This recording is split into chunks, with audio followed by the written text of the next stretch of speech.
आज के दौर में रिलीजन डिस्क्रिमिनेशन, डिसएग्रीमेंट और डिसयूनियन के रूप में देखा जाता है कि ये डिवीज़न लेकर आता है, दो अलग अलग लोगों को लड़ाता है और सोसाइटी में एक तरीके से ह्यूमन राइट्स को पूरी तरीके से दबा दे रहा है। इन तरीकों की बातों के साथ वो अपनी छवि बना रहा है। West Bengal, Jharkhand and Madhya Pradesh. Incidents of stone pelting, vandalism broke out late last night. Communal violence was seen in as many as 7 states. And now Jahangir Puri in northwest Delhi continues to be tense today. लेकिन fact ये है कि religion human की history में money और empire के बाद सबसे बड़ा यूनिफायर बना था। वजह यह है कि ह्यूमन को किसी के ऊपर बिलीव नहीं था, मिसट्रस्ट था, जिस वजह से हिस्ट्री का सबसे बड़ा ट्रस्ट बना मनी, पैसा। जब आप किसी को पैसा देते हैं तो आपको ये यकीन हो जाता है कि वो आपके लिए वो काम कर देगा। तो इस तरीके से मनी हिस्ट्री का सबसे बड़ा यकीन बना, सबसे बड़ा बिलीव बना।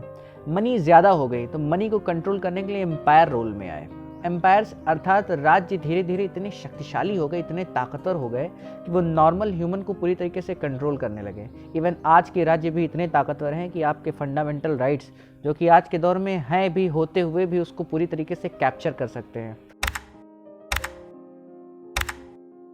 तो हाँ, जिस तरीके से हमें आज के दौर में कोर्ट्स की ज़रूरत महसूस हुई कि हाँ, एक ऐसी संस्था होनी चाहिए जो इस तरीके के स्टेट को कंट्रोल कर सके, इस स्टेट की ताकत को पागल न बनने दे, उसको कंट्रोल करने के लिए हमें एक दूसरी ताकत की ज़रूरत है। इस वजह से हमने कोर्ट्स बनाया। मसला ये था कि मनी और स्टेट के ऊपर खड़ा हुआ यह स्ट्रक्चर बहुत ही फ्रेजाइल था, तुरंत टूट जाने वाला। वर्ण व्यवस्था पर किसी भी इंसान को यकीन न होता अगर उसके पीछे रिलीजन का फाउंडेशन न लगा हो। लोग हिस्ट्री में रिलीजन और गॉड की रचना करने के लिए इसलिए मजबूर हो गए क्योंकि उन्होंने उससे पहले किसी और चीज़ की रचना की थी, यानी कि राज्य की, और राज्य इतना शक्तिशाली हो गया कि वो उनको खा जाने लगा।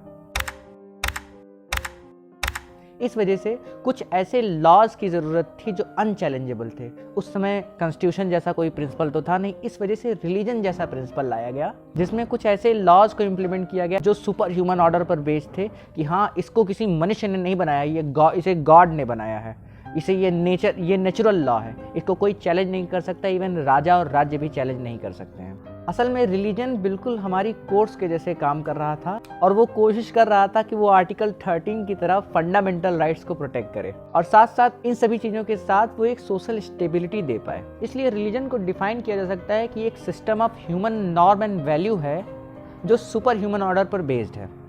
अब आप कहेंगे कि जहाँ जहाँ लॉज हों वहाँ वहाँ रिलीजन है। नहीं सर, अगर आप कहेंगे कि फुटबॉल भी एक रिलीजन है तो फुटबॉल एक रिलीजन नहीं है, क्योंकि वो सुपर ह्यूमन ऑर्डर पर बेस्ड नहीं है। ज़रूर उसमें लॉज हैं लेकिन कोई सुपर ह्यूमन ऑर्डर नहीं है। रिलीजन हमेशा ही laws plus super human order के साथ आता है।